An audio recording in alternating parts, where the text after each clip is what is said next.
Então, boa tarde, pessoal. Hoje vamos dar continuidade ao seminário do semestre. A primeira a falar é a professora Maite, ela é aluna do professor Neymar, e ela falará sobre inflows e outflows de gás em rádio galáxia observada por James Webb. Então, a palavra obrigado por ter aceitado o convite. Então, pode começar. Hoje eu vou falar um pouco sobre o trabalho que eu desenvolvi ao longo do mestrado, essa orientação do professor Gemar no grupo de astrofísica. Então, a maior parte das galáxias possui um buraco negro supermassivo no centro, mas apenas uma pequena parte, em torno de 10%, contém o filão energético dessa região, disparado somente quando há um reservatório de gás para alimentar o buraco negro. E esse processo de acreção é denominado núcleo ativo de galáxia, ou então AGN. Aqui nós temos um exemplo de galáxia que possui uma AGN, nós chamamos de galáxia ativa, a galáxia central cruzada. Por observação de momento angular, a matéria acretada pelo buraco negro tende a formar um disco de acreção em torno dele, transformando energia potencial gravitacional em energia cinética e produção de radiação eletromagnética. Nas regiões mais internas aqui do disco, nós temos a região de linhas largas. Ela é caracterizada por produzir linhas de emissão fortemente alargadas devido à alta velocidade do gás nessa região, alta densidade, e devido a isso, essa região produz apenas linhas permitidas, enquanto que a NRR, a região de linhas estreitas, compreende uma região mais extensa, ela produz apenas linhas estreitas, e essa região possui uma densidade maior do que a BLR, não, menor do que a BLR, portanto, produz linhas permitidas e proibidas. Aqui, circundando todas as regiões, nós temos o meio obscurecente, que é denominado toroide de poeira, composto por uma combinação de gás molecular e poeira. E a principal característica desse meio obscurecente é obscurecer essa região central dependendo da linha divisada do observador. Alguns agentes apresentam a emissão de jatos, que consistem de fluxo de plasma com velocidades relativísticas, e esse jato ele pode ser induzido tanto pelo buraco negro quanto pela região interna do disco de acreção.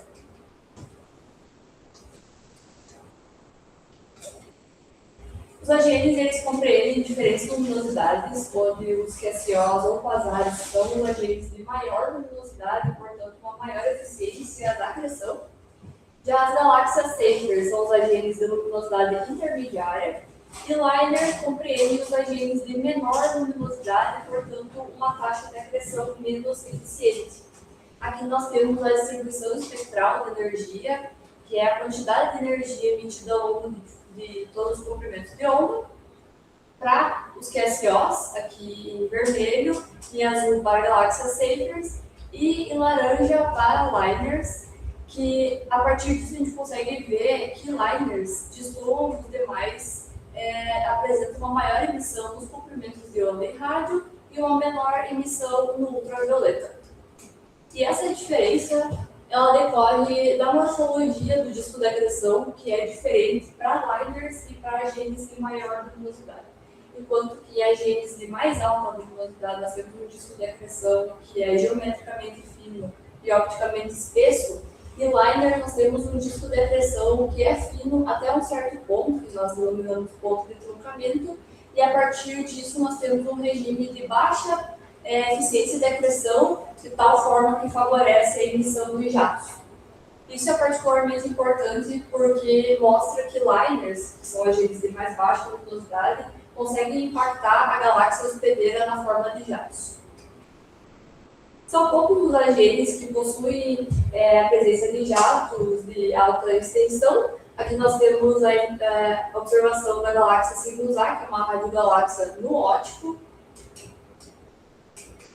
E essa mesma radiogaláxia observada no óptico e no rádio. A maior parte dos AGNs apresentam uma emissão bem fraca em rádio e nem sempre é caracterizada, nem sempre a origem é atividade nuclear. Muitas vezes a origem é devido à formação de estrelas, como é o caso aqui, ou a outflows, que acabam induzindo uma emissão intensa em rádio, ou então jatos bem pequenininhos nucleares. Nesse caso, dizemos que se trata de uma fonte radio-quiet, e uma forma de quantificar isso é através do parâmetro radio loudness, que é dado pela razão entre o fluxo em 5 GHz da emissão em rádio sobre o fluxo no óptico, na banda B do óptico, e se essa razão for menor do que 10, dizemos que temos uma fonte radio-quiet, então ela tem bem pouca emissão, bem fraquinha. Se essa razão for maior do que 10, temos uma fonte radio loud, que é, então, a presença de jatos relativísticos em grande escala, e esses jatos ainda podem ser classificados em Fanneroff-Rayleigh 1 e Fanneroff-Rayleigh 2, que é uma classificação histórica baseada em luminosidade.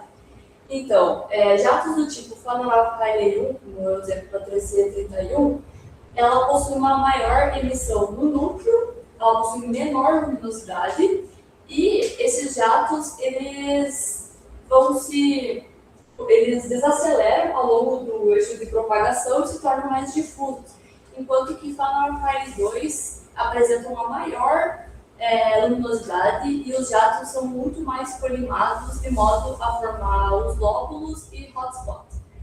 Só que hoje a gente sabe que não se trata mais de questão de luminosidade para resultar nessa morfologia, e sim do meio em que o jato se propagou.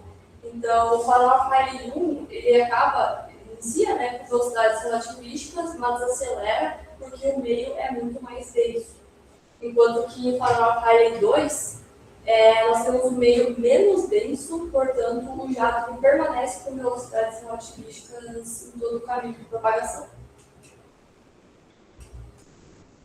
Seja por meio de jatos em agentes de menor luminosidade, ou seja, por meio de pressão de radiação em agentes de maior luminosidade, o AGN é capaz de impactar a toda a evolução da galáxia hospedeira pelo processo de feeding e pelo fenômeno de feedback.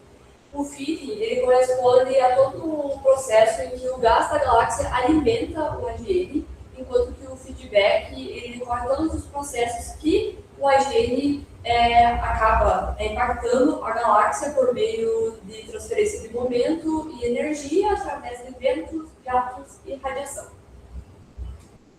Aqui nós temos um exemplo de feeding que foi observada para a galáxia NGC 1667. Nós observamos o escoamento de gás em direção ao núcleo da galáxia, isso a gente denomina inflow. Então, no primeiro painel nós temos o campo de velocidades observado nessa galáxia, onde em azul nós temos as velocidades negativas, então o gás nessa região está se aproximando do observador, enquanto que em vermelho nós temos o movimento em redshift, velocidades positivas está se afastando do observador. O lado aqui esquerdo é o lado próximo do disco, então a galáxia está assim, esse é o lado próximo, e nós temos um movimento de rotação nesse sentido. Então a gente ajusta o modelo de disco de rotação no campo observado, e a partir da subtração entre os dois nós obtemos os resíduos. E os resíduos são consistentes com o escoamento de gás em direção ao núcleo, dado que esse lado é o lado próximo do disco. Então, se temos redshift desse lado, então o gás está se afastando do observador, está entrando no núcleo por aqui e está se aproximando do observador, no caso somos nós. Então, está em blue shift, entrando no núcleo por esse lado, que é o que estamos mostrando aqui no quarto painel. Já o feedback ele pode ser classificado em modo radiativo e modo cinético, dependendo da luminosidade do AGN, enquanto que em agentes de mais alta luminosidade, como Saper e Quasar, nós temos o modo radiativo, que se dá através da pressão de radiação aqui no disco de agressão, que resulta na emissão de ventos, e esses ventos interagem com o gás, de modo a resultar na ejeção do gás em larga escala, ou seja, o outflow. Nesse caso, também temos jatos, mas é muito menos predominante do que a pressão de radiação. Já no modo cinético, que ocorre em liners, ou seja, em agentes de mais baixa luminosidade, nós temos principalmente a ação mecânica de jatos. Então, os jatos eles interagem mecanicamente com o gás, de modo a induzir outflow, como também eles induzem ondas de choque, que também induzem outflows. Também temos pressão de radiação, mas é muito menor do que os jatos.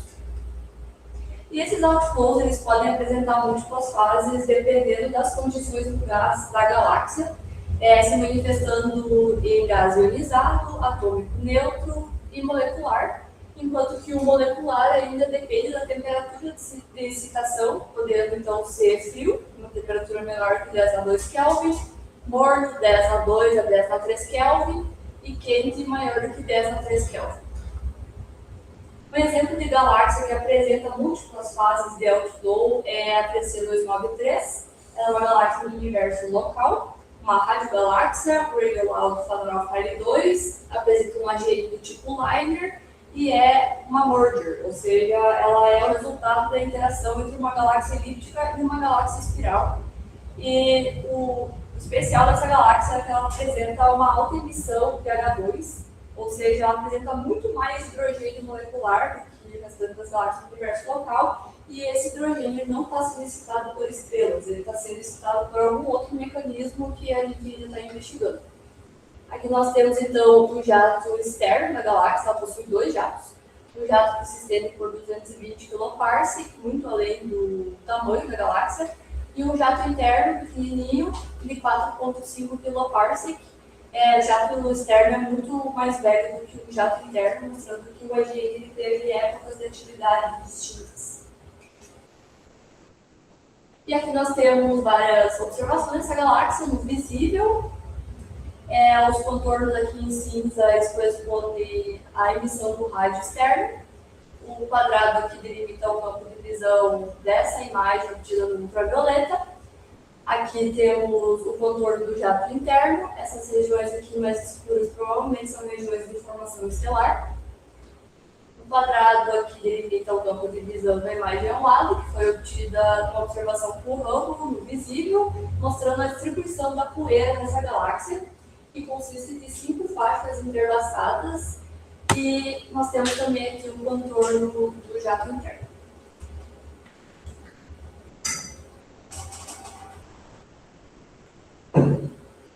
Até então foi observado gás atômico neutro, no outflow, gás ionizado, gás molecular morno, e as únicas 2 fases inexploradas até então é gás molecular quente e o gás molecular frio. Esse modo, o objetivo do meu trabalho de mestrado é utilizar observações realizadas por James Webb para mapear a emissão e a cinemática na região central dessa galáxia, além da cinemática estelar, na região central, então. Esse trabalho faz parte do projeto BAC, que tem como objetivo analisar o gás molecular de galáxias do universo local, que apresenta um excesso de hidrogênio molecular, que não é a fonte dessa emissão, ela não é dada por estrelas. O nosso mundo. E essa observação então, foi realizada por James Webb, utilizando o instrumento NIRSPEC, com espectroscopia de campo integral, então infravermelho próximo, e a vantagem da espectroscopia de campo integral é que nós temos um cubo de dados, então esse cubo ele possui 2 dimensões espaciais e uma dimensão em comprimento de onda, significa que em cada elemento espacial, que é denominado espaço, nós temos um espectro associado. Isso nos permite realizar análises muito mais detalhadas dos objetos. Para realizar a cinemática estelar, nós utilizamos o pacote PPXF, que realiza o ajuste dos espectros observados a partir de modelos de populações estelares. Aqui nós temos a imagem do visível da galáxia, o quadrado, que na verdade é um retângulo preto, ele corresponde ao nosso campo de visão com o James Webb, então é bem lá no centro da galáxia. O espectro aqui em vermelho corresponde ao espectro obtido no espaço do núcleo, que corresponde ao pontinho aqui em vermelho. E em verde nós temos o espectro extranuclear por comparação.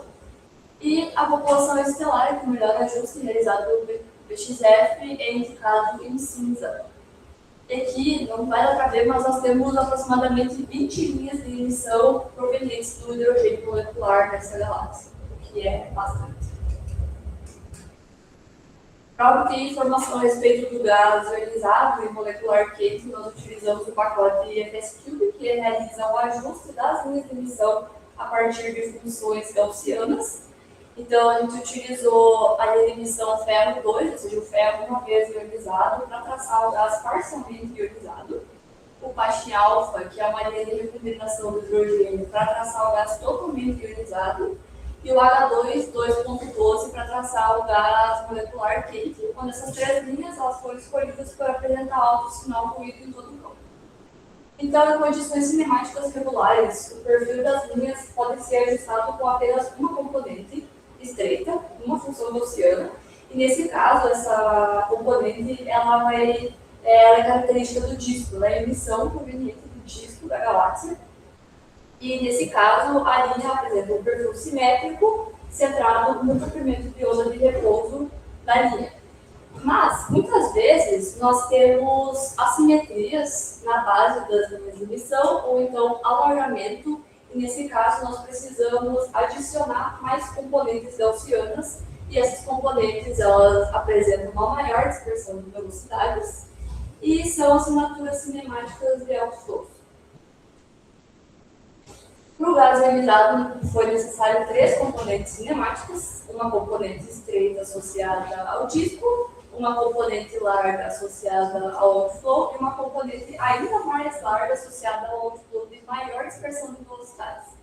Já para a linha do H2, que é associada ao gás molecular, somente 2 linhas de emissão foram necessárias, e aqui é um exemplo de exercício realizado por espaços do núcleo, onde o ferro ele não apresenta emissão da componente estreita devido à alta quantidade de poeira na região do núcleo.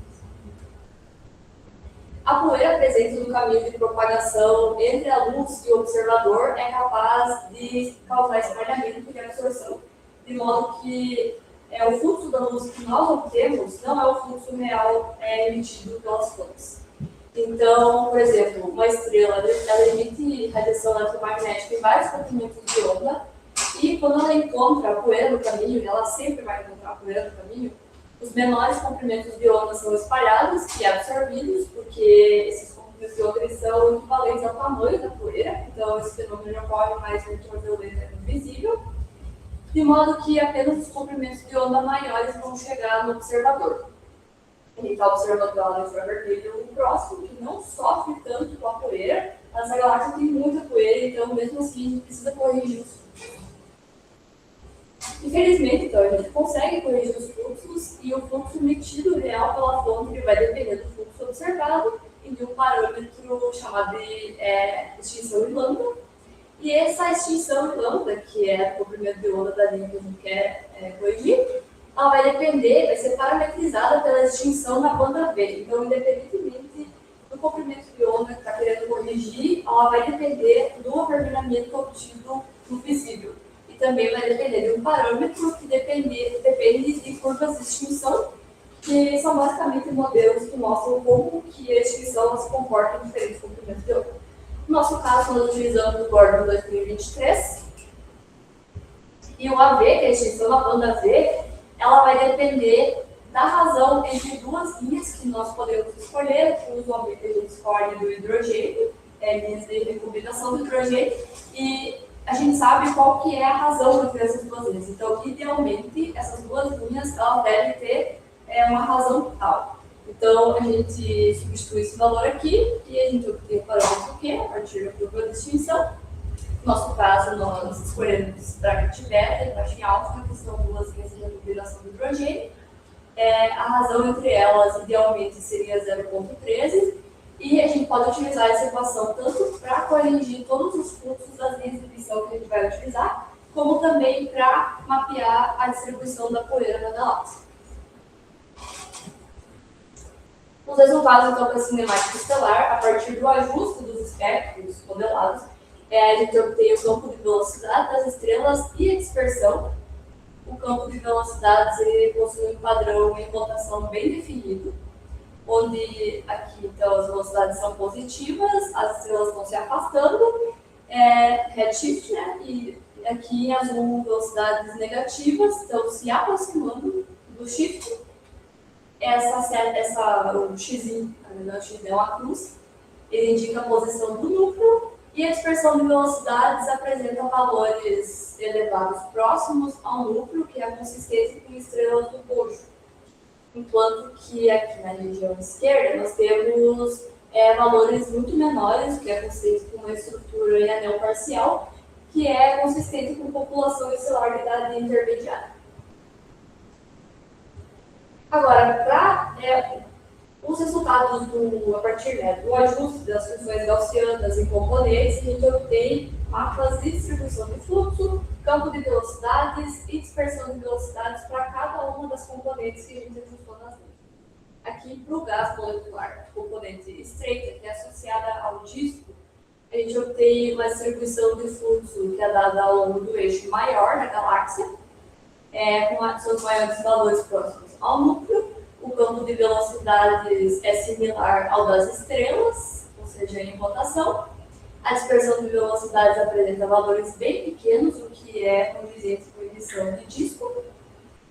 Já a componente larga do H2 é a assinatura cinemática de um outflow, possui geometria esférica centrada no núcleo. O campo de velocidades apresenta velocidades negativas, ou seja, do shift, o gás está se aproximando do observador. E a dispersão de velocidades é maior do que a do disco, ou seja, é o gás mais perturbado, em torno de 300 km por segundo. Para o ferro, nós temos para a componente estreita também emissão ao longo do eixo maior da galáxia, que nós não temos emissão do disco devido à faixa de poeira que se encontra exatamente nessa região. O campo de velocidades é análogo às demais, dispersão de velocidades também. E o outflow, então, ele também possui uma geometria esférica, tanto para a componente larga quanto para a componente mais larga. E o campo de velocidades para a componente larga é em shift, então ela está se aproximando do observador, enquanto que para a componente mais larga está se afastando. E a dispersão de velocidades também é bem análoga ao do H2, no entanto, a componente ainda mais larga é muito mais perturbada, em torno de 600 km por segundo, que está em torno do dobro da componente larga do ferro.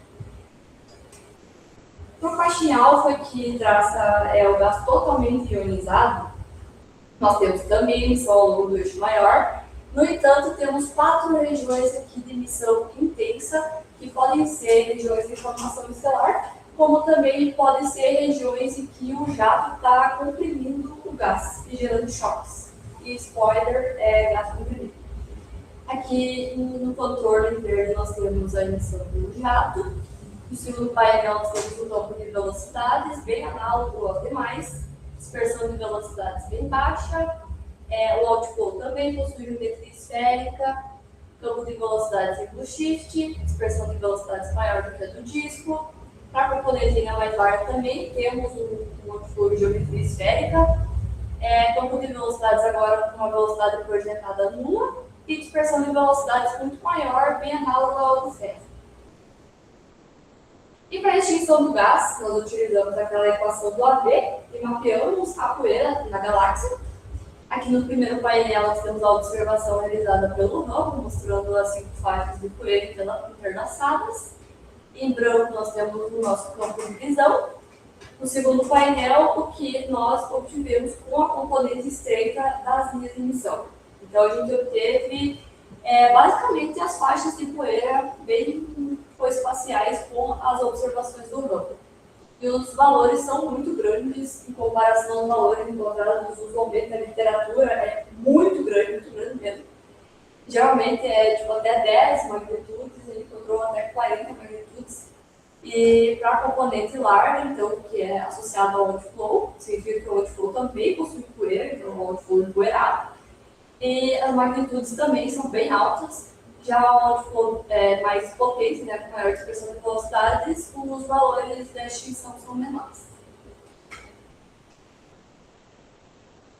Então, a gente pode ajustar o modelo de disco em rotação tanto ao campo de velocidade das estrelas, quanto ao campo de velocidade do gás molecular. E a gente faz isso primeiro para as estrelas para obter os parâmetros ótimos do disco, porque é muito mais difícil perturbar a órbita da estrela do que perturbar gás.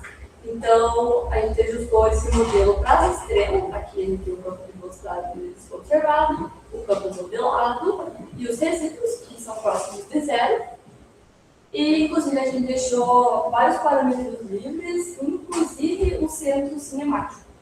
A gente não conseguiu ajustar o modelo utilizando o centro cinemático nem na posição do núcleo no infravermelho e nem no óptico, que já é estranho que seria ter dois núcleos no óptico e no infravermelho, e o modelo não ajustou em nenhum deles.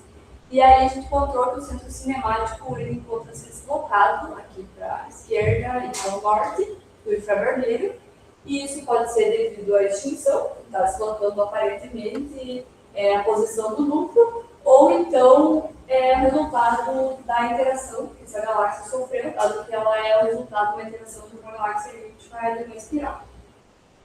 A partir disso, a gente obtém a velocidade média da galáxia, que é a velocidade sistêmica, de 13.412 km por segundo. A inclinação do eixo maior cinemático, que está indicado aqui pela letra tracejada. A inclinação do disco, ou seja, a inclinação nesse eixo do disco, que é dado por 53 graus. E a gente aplica todos os resultados, todos os parâmetros que a gente encontrou para as estrelas, a gente aplica para o gás molecular. E nós obtemos, então, vários resíduos. Esses resíduos eles possuem amplitude de 130 km por segundo e são condizentes com inflows, em direção ao núcleo. Então, se essa região aqui ela é o lado próximo do disco,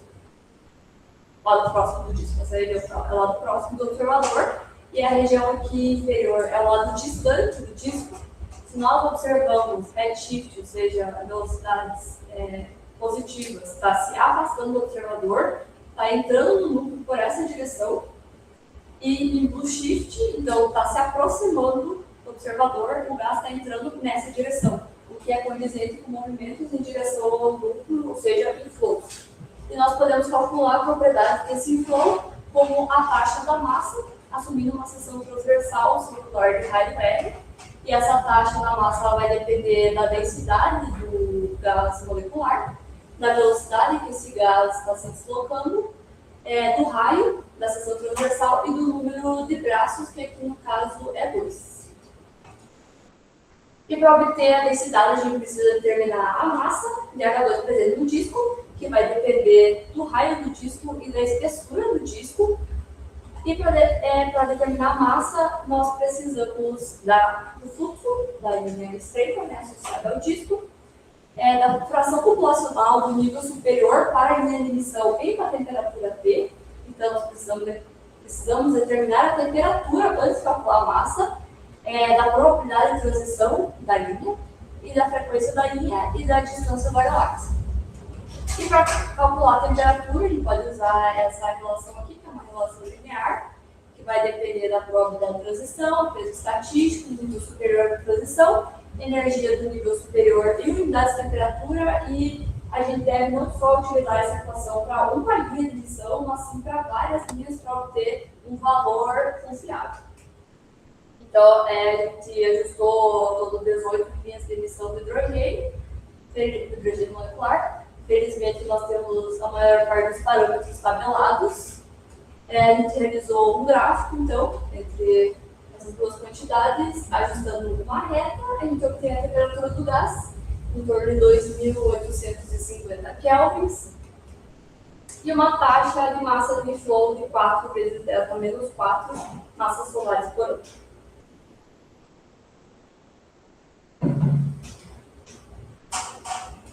E a gente pode comparar esse valor com a taxa de acreção do LE, se para determinar se esse gás é suficiente para manter o LE ativo ou não. E essa taxa de acreção ela vai depender da luminosidade volumétrica do EGI e da eficiência da acreção. Quando a luminosidade volumétrica ela foi determinada por LIFO em 2023, ela é dada por 2,5 a 7,5 vezes 10 a 43 erg por segundo. E a partir disso, então, a gente calcula a taxa da massa, que é dada por 4,4 a 12,6 vezes 10 a menos 3 massas solares por ano, o que é maior do que a nossa taxa de inflow. Significa que o gás que a gente está observando ele é insuficiente para manter a atividade do AGE. E isso significa que nós temos um reservatório de gás muito maior do que a gente está observando. Provavelmente, esse gás molecular é o gás molecular frio. Também podemos determinar a propriedade do outflow, como a massa, a gente aplica uma metodologia bem análoga, calcula a temperatura, e a partir disso a gente tem uma massa de 6 vezes 10 na 4 massas solares para o output de gás molecular. E para o gás ionizado, a gente utiliza essa equação que depende do fluxo, do Paschen-Alpha, que a gente utilizou para traçar o gás ionizado, a distância da galáxia e a densidade eletrônica, que foi assumida como 1000 por centímetro cúbico. E a massa, então, é dada por 3 vezes 10 na 6 para a componente larga e 5,8 vezes 10 na 5 para a componente mais larga, que é bem maior do que o gás molecular. Dado que o outflow possui uma geometria esférica, nós podemos realizar uma análise radial desse outflow. Então, a gente realiza uma análise em cascas esféricas. A taxa da massa, então, ela vai ser dada pela massa presente nessa casca esférica, onde a casca possui uma espessura de 0,3 arco por segundo. Vai depender também da velocidade dentro dessa casca, como a potência cinética também vai depender desses parâmetros. A gente realiza, então, uma análise radial. Aqui nós temos a taxa da massa para o gás molecular, para o gás ionizado, componente larga, e para o gás ionizado, componente mais larga. A gente percebe que para o gás ionizado a taxa da massa é muito maior, principalmente para a componente larga. E para a potência cinética, nós temos que ambas componentes elas andam juntas até um certo local, até 0,6 arcos segundos. E para o gás molecular, a potência cinética é muito menor do que o gás ionizado. E a gente pode calcular qual que é a eficiência de acoplamento desse outflow, ou seja, o quanto de energia o outflow está transferindo por meio interestelar, assumindo um feedback cinético, assumindo que o feedback que foi induzido pelo jato, a gente calcula o máximo da potência cinética, o máximo, né? Dividido pela potência do jato, que é dada pela luminosidade do jato, de 151 MHz. E a gente obtém 2,4 a 4,8% de eficiência de acoplamento para a componente larga, o Paschen-Alpha, 2,85 a 5,7 para a componente mais larga, é o maior valor, e 0,08 a 0,16 para o gás molecular. A gente vê aqui que o gás molecular é bem menos eficiente do que o gás ionizado. E, por fim, nós temos a configuração final da galáxia, o lado próximo aqui indicado, o lado distante, a geometria do outflow esférico, o movimento aqui de inflow em direção ao núcleo, a orientação dos jatos. E, portanto, nós concluímos mais uma fase do outflow induzido por jato nessa galáxia. E agora fica faltando o gás molecular frio. E nós esperamos que o ALMA possa nos fornecer respostas. Tu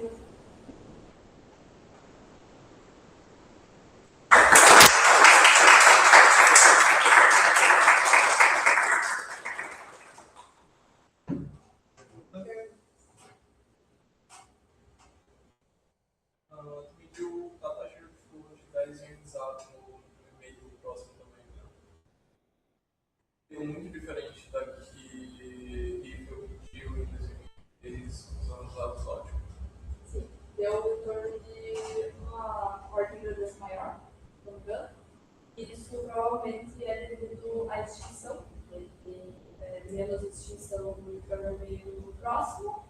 Lógico, tem muito mais extinção, então o nível teve uma taxa de massa de outflow muito maior, de uma ordem de grandeza.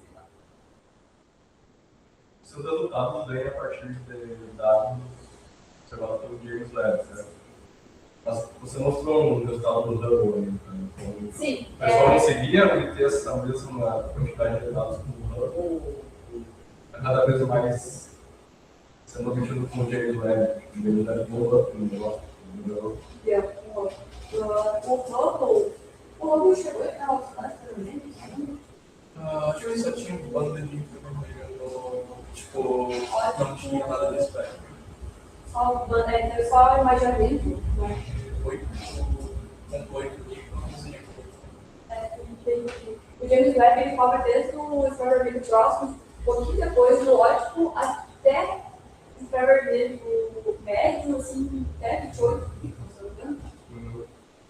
E é muito, e o Hubble bem pouquinho visível, tem muita imagem do Hubble a respeito da distribuição da poeira, pode daí comparar, né? E basicamente o James vai ter um salto enorme, assim, em questão de resolução, principalmente, porque a gente tem dados com uma qualidade muito superior a qualquer. Mas, tipo, esse teu trabalho era feito com o James Webb ou não? Só era o seu fala do. Quer dizer, não dá ou essa sua fala do James Webb? Só foi possível por causa do. Sim, até a gente poderia utilizar o Gemini, que é um telescópio da Terra, que observa o infravermelho próximo, não observa o infravermelho distante, meio médio, né? Só o infravermelho próximo, onde a Terra consegue observar da Terra. No entanto, ele tem condições atmosféricas, tem linhas telúricas, que elas acabam influenciando muito a observação, então a gente precisa reduzir muito os dados. E já o James Webb não tem tanta interferência da atmosfera. E é basicamente isso. O Gemini até a resolução é um pouco parecida do James Webb, mas a diferença é justamente essa questão da atmosfera. Mais perguntas? Não vamos prolongar mais uma vez.